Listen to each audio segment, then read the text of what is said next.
In this video, I'm going to share 3 really powerful tips for GarageBand on iPhone. First off, I'll show you the best and easiest way to access and get to grips with GarageBand for iPhone's built-in instruments. Then I'll show you how to easily import files and songs into GarageBand. And finally, I'll show you how to use probably the most powerful feature in GarageBand for iPhone, the sampler.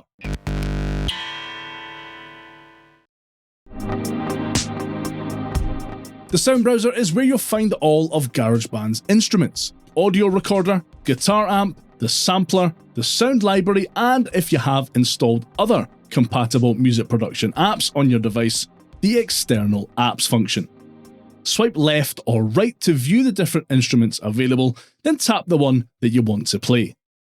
The options in the lower part of these cards take you directly to things like chord strips, note views, or scales on touch instruments, gives you different rhythm input options on drum and drummer cards, allows you to jump straight into certain presets on amp and audio recorder cards, and allows you to select from different third-party instrument options on the external card. Note that you can't access GarageBand's tracks view at all until you've added one track to a project. Most of GarageBand's touch instruments work in the same way. There's a play area where you'll use on-screen keyboards, strings, or drums to play the instrument. You can change the sound of the instrument using the knobs, buttons, and other controls found in the controls area, accessible by tapping on the controls button. Here's a closer look at GarageBand's grand piano touch instrument. Using the grand piano, you can play notes, chords, and scales.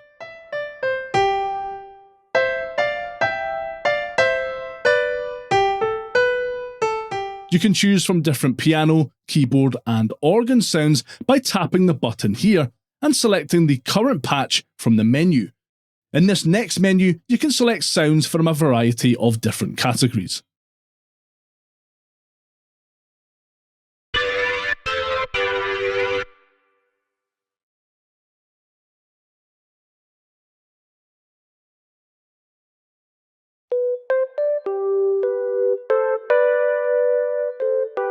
Tap the chord switch to change to the chords view. You can play higher chords here by tapping the upper segments of a chord strip.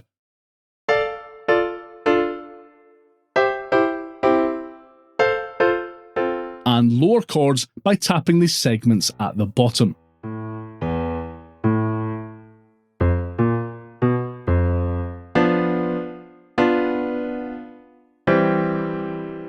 There's also an autoplay function that you can access by tapping the controls button and turning the autoplay knob to one of 4 positions. Tapping a chord strip will play a pattern with the notes of that chord. Tap a different chord strip to change the notes that are played.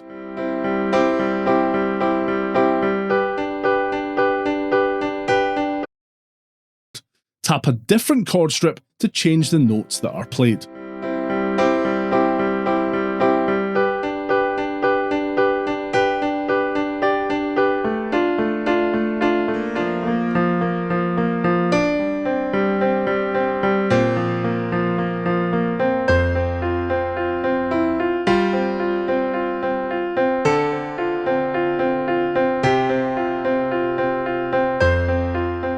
When you're ready to record your touch instrument, tap Record in the control bar. Recording will start at the current position of the playhead. You can tap anywhere along the ruler at the top here to reposition the playhead, or hit this button to send the playhead back to the start of the section.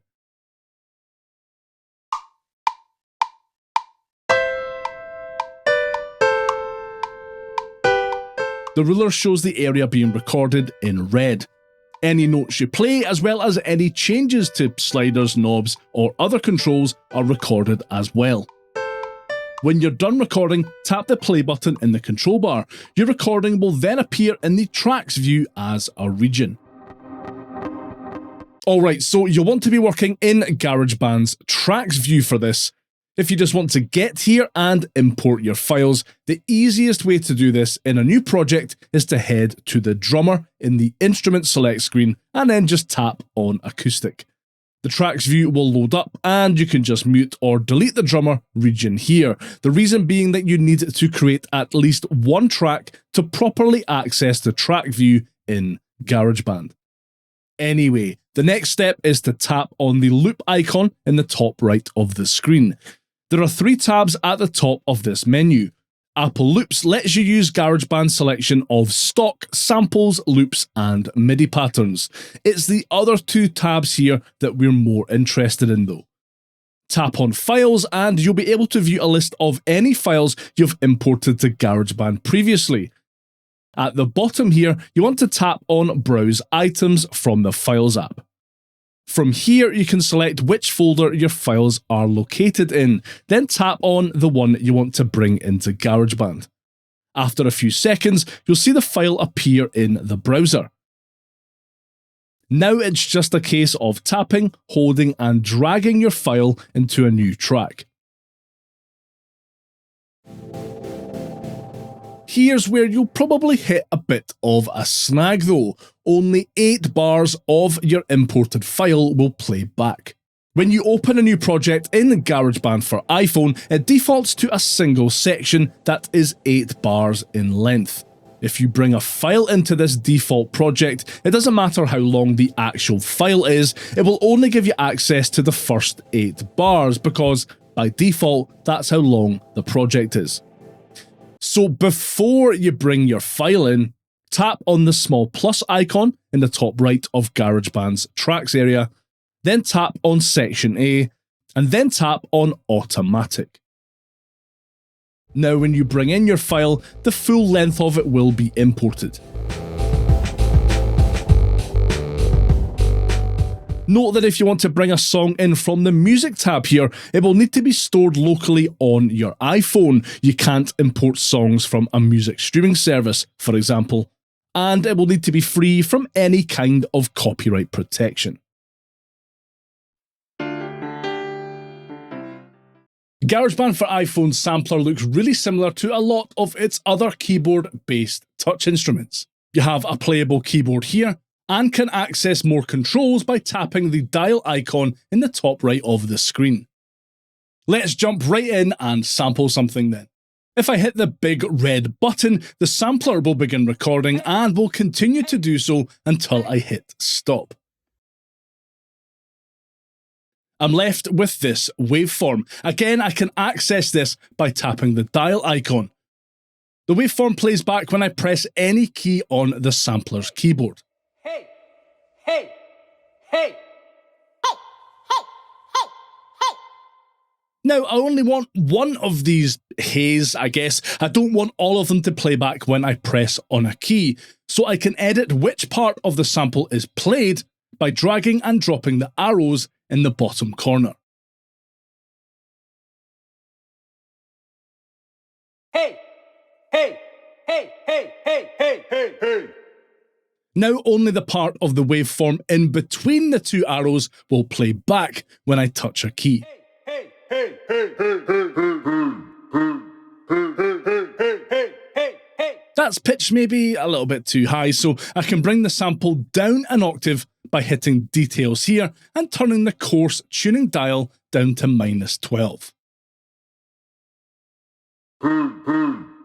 Hey, hey.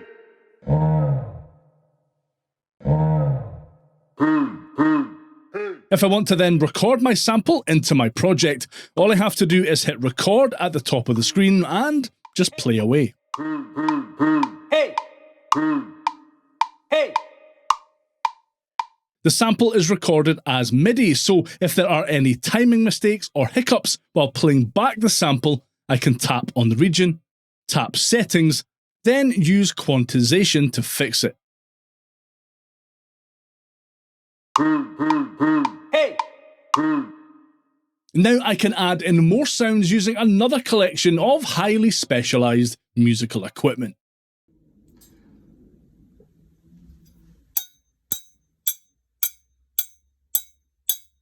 Follow me. Begin.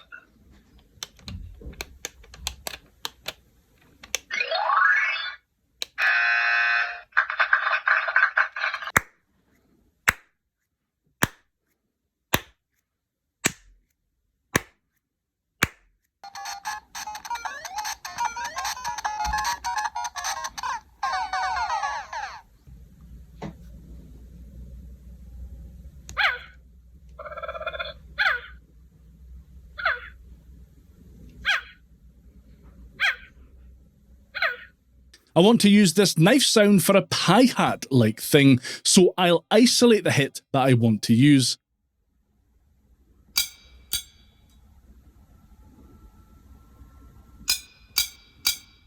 Then pitch it up an octave or two using the coarse tune knob again.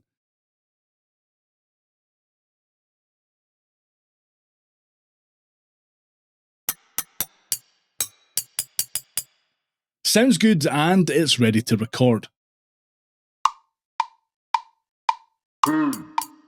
Hey! The toy sound is good for an effect, but if I hit the reverse button,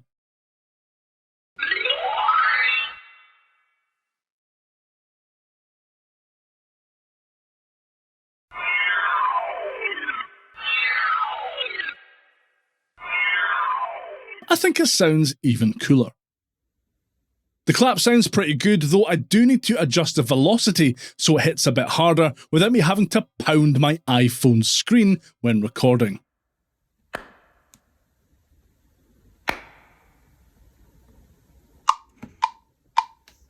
Hey!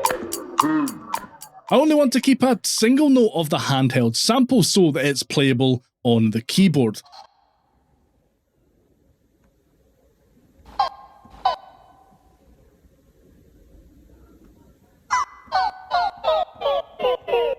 It's worth noting that you can use the detect pitch option if things don't sound quite right to help keep everything in tune. And the animal sound I want to use as a bass actually, so I'll chop it down to just a small part of the sampled sound. Then in the details menu, tune it down by, let's say, 2 octaves, which gives me this.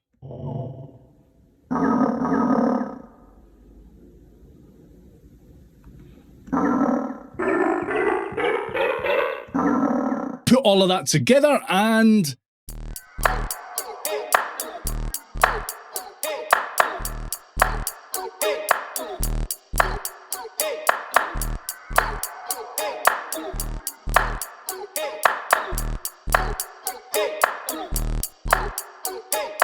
well, you get the idea. If you'd rather work with pre-existing sounds, in GarageBand for iPhone specifically, you'll need to tap the little triangle menu here to open up your sample library. From here you can access any previously created samples and use some of Apple's pre-recorded sounds.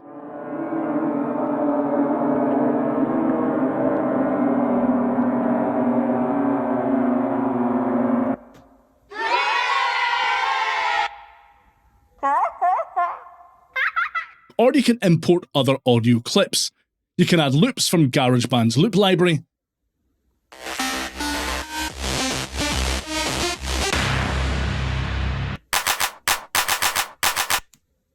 compatible audio files from your Files app,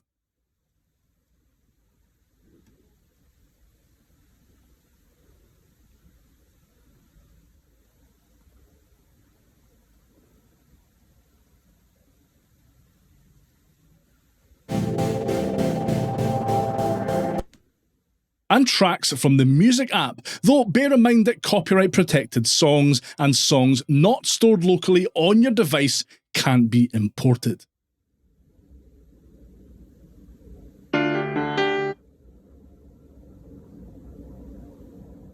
And you can use all of the editing features I covered earlier to chop up and mangle pre-existing loops and sounds however you please, though it's worth mentioning that you can't retain the tempo of longer samples when playing them at different pitches.